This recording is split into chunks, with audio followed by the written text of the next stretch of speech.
Hey guys, I'm back.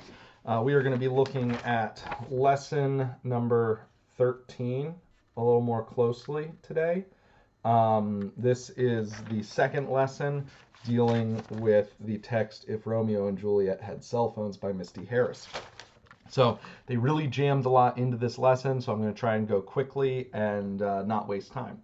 So first, the question for the warm up is: do you think a simple text message could have saved the doomed lovers? So for this, you could really go either way. There's different ways you could look at this, right? So on the one hand, the main problem that leads to their deaths at the end is that Juliet sends a message to Romeo to say, I'm going to fake kill myself. Don't worry. He doesn't get the message, hears that she's dead, thinks she's dead for real, right? Text message, you don't have that problem. Boom, he gets it. He knows he's in on the plan. They live happily ever after, right? Seems like it'd work out. But on the other hand, if you were doing this as a movie and you wanted to modernize it, but you wanted to keep the original ending, it'd be very like, have you ever sent a text and thought it went, only to look later and realize I didn't have reception and it never left? I never sent that text. They never got it, right? So you could totally do something like that. Still have her send a text message, still have them both die. So I want to hear, what do you think? Do you think that just adding like, I think it's definitely less likely that they would have died with cell phones, but at the same time, like, if that's the story you want to tell, there's still a way to tell it. So tell me what you think about that. Independent practice, they're going to have you do three things: complete the close read, text questions, and evidence log. I know it sounds like a lot, but you can use the things you pick for the close read to help you with like everything else. So let's just get into this. For the close read, the first question asks you to revisit a section. So the main thing that this text brings to the discussion of, do we control our own destiny in life and in love? It shows us that one element of what we would call destiny, the fate, things that are outside of our control that influence our lives, one element of that is we don't control when we are born, into what time period.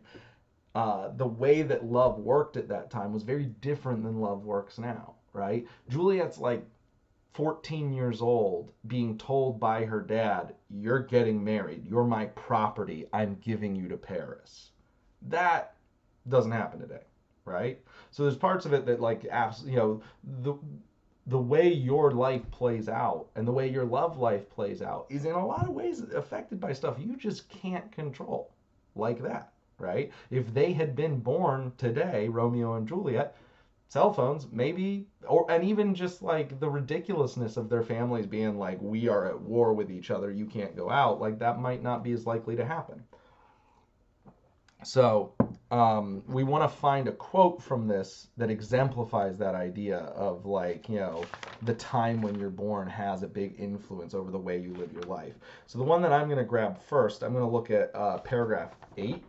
So if you look here, it starts with empowered. And I'm going to pick this paragraph just because this is a really good summary of how technology would have changed Romeo and Juliet. Empowered by this technology, Romeo and Juliet likely would have used location-based apps to track each other's whereabouts, text messaging to keep their communication private, and video chats to keep the spark alive, right?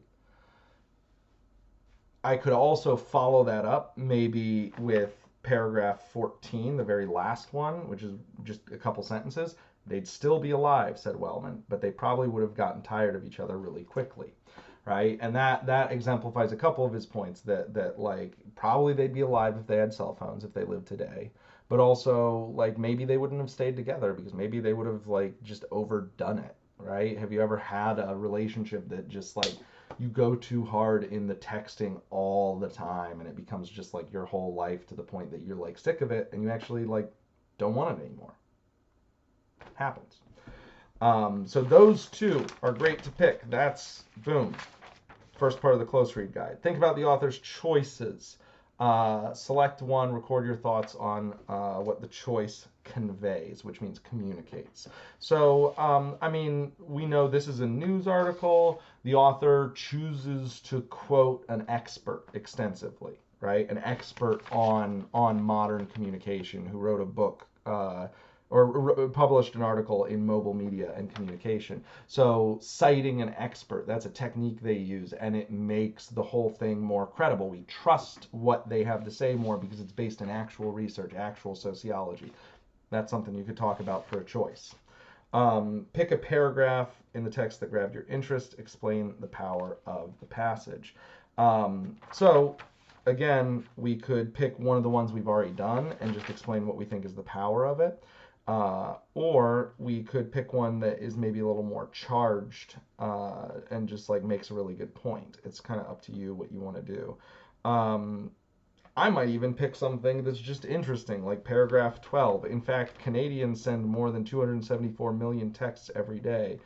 And if Juliet had kept insecurely texting Romeo, Wellman believes the resulting social overload would have driven him away. So I might say about this, like, dang, that's a lot of texts just for Canadians. How many do Americans send, I wonder, every day? It's going to be more than that. That's a lot of texts. And then I think the second part's kind of interesting of just like, I get that. I get this idea of social overload, right? Of getting too much of a person and getting burnt out on them. And that's something we have to navigate as, like, that previous generations maybe didn't have to navigate.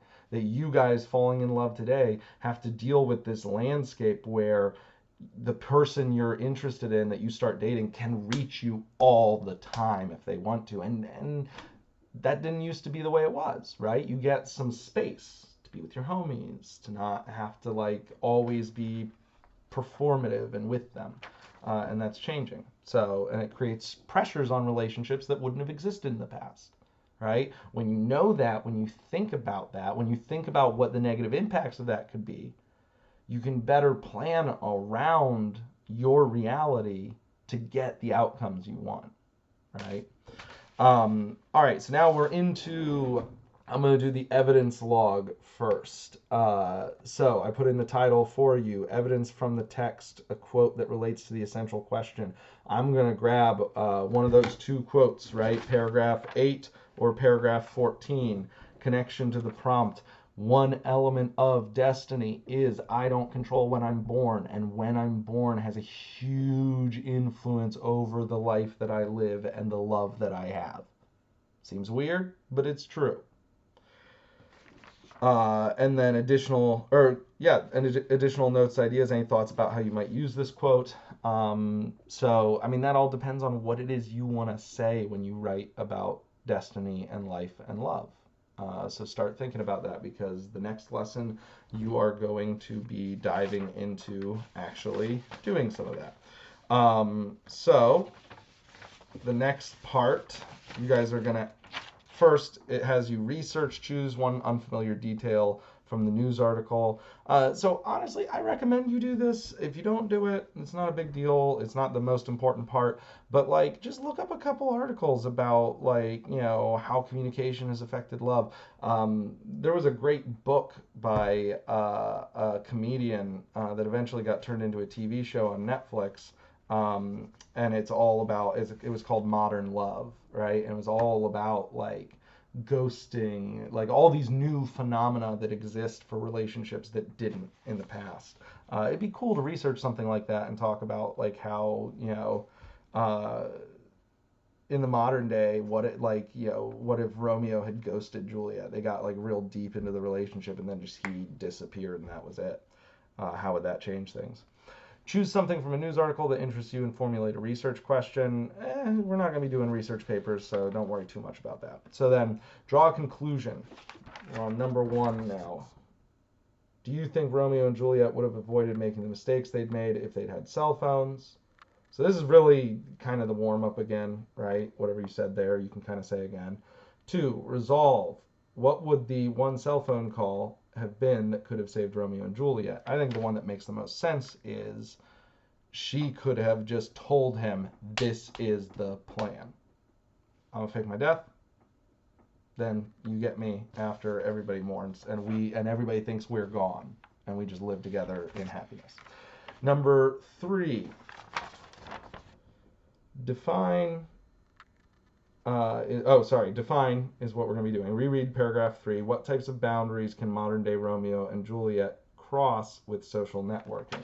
So if we look back at paragraph 3, the big thing about the social network revolution is instead of living in tightly knit groups, people are crossing boundaries and connecting as individuals. So the boundaries they're crossing, family boundaries, right?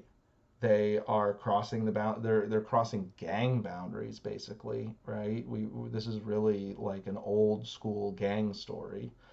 Um, so, a lot of modern interpretations of this see it in sort of a Bloods and Crips kind of way. Like a lot of stage presentations of it will have like one side all dressed in like Crip colors, one side all dressed in Blood colors. And like, won't change any of the dialogue, but that'll just be the visual aesthetic. So that's like a common thing. Number 4, last one, assess, reread the final 2 paragraphs of the selection.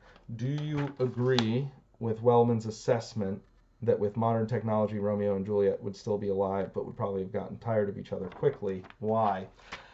I'll tell you that personally, from having read Romeo and Juliet a bunch of times and taught it several times, I don't agree with him. Romeo and Juliet, I mean, like, it's easy to see what they have as being superficial. They only, like, the course of the play is just a few days, but they get married in those few days, and I feel like they would have run off together. Like, I don't think, like they already were like sending tons of messages and overexposed to each other, and neither of them was playing games, neither of them was negging each other, neither of them was like waiting 3 days to reply. Like, they were 100% into each other, and I don't think cell phones would have changed that. But it may have changed like their future, right? Maybe they live, but it's not happily ever after. I don't know. But I definitely think he kind of overdoes it with saying, "Oh, they definitely would have gotten sick of each other," right? Like, I don't think you can make that conclusion. All right. Then last thing you're going to do for this lesson is complete the selection assessment, which I posted the link to the Google form that you can do that on the assignment. That should be everything. If you have any questions, I am around. I love yins, guys. Bye.